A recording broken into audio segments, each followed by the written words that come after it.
ఓం శ్రీకృష్ణ పరబ్రహ్మణే నమః.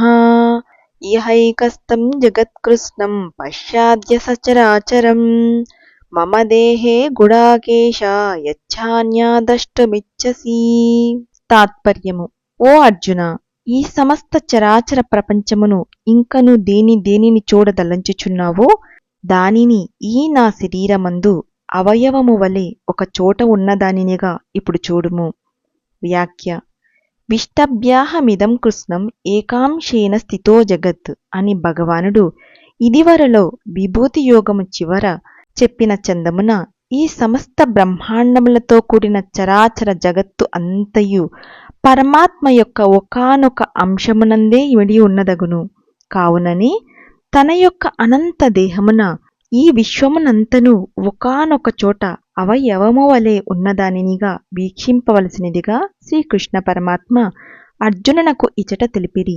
దీనిని బట్టి పరమాత్మ యొక్క స్వరూపము ఎంత విశాలమైనదో అనంతమైనదో యోచించుకొనవచ్చును. భూతాకాశమే ఎంతయో విస్తృతమైనది, సూక్ష్మమైనది. దానికంటే చిత్తాకాశము ఇంకనో విస్తృతమై సూక్ష్మతరమై ఉన్నది. దానికంటే చిదాకాశము ఆత్మ ఇంకనూ విశాలమై సూక్ష్మతమమై వెలయుచున్నది. కావున అట్టి చిదాకాశమునందు ఈ భూతాకాశము కాని దాని యందు ఎచటనో అణిగి ఉన్న ఈ చరాచర జగత్తుగాని ఏపాటిది? కనుకనే ఆ చిదాకాశమున ఆత్మయందు ఈ సమస్త ప్రపంచము ఎక్కడో ఒక మూల కల్పితమై అణిగి ఉన్నదని భగవానుడు ఇచట నుడివిరి. ఇట్టి అనంతరూపుడు సర్వవ్యాపి సర్వశక్తిమంతుడునగు పరమాత్మను అల్పుడును పరిచ్ఛిన్నుడును దేశకాలాదులకు వశుడును అగు ఈ జీవుడు భక్తి ప్రపత్తులు కలిగి వినయ విధేయుడై సేవించుట ధర్మము.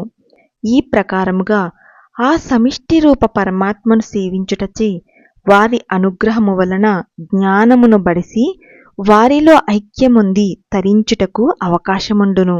లేకున్నా ఈ జనన మరణ ప్రవాహమున తగులుకొని జీవుడు ఇంకెంతకాలమో దుఃఖముల పాల్పడవలసి ఉన్నది. మనుజనకు ఎప్పుడైనా తన యొక్క ధన జన క్షేత్ర అధికారాదుల గూర్చిన అహంకారము గర్వము కలిగినచో అత్తరి ఈ శ్లోకమును చక్కగా మననము చేసినచో ఆ గర్వములన్నీయు ఒడిగిపోగలవు.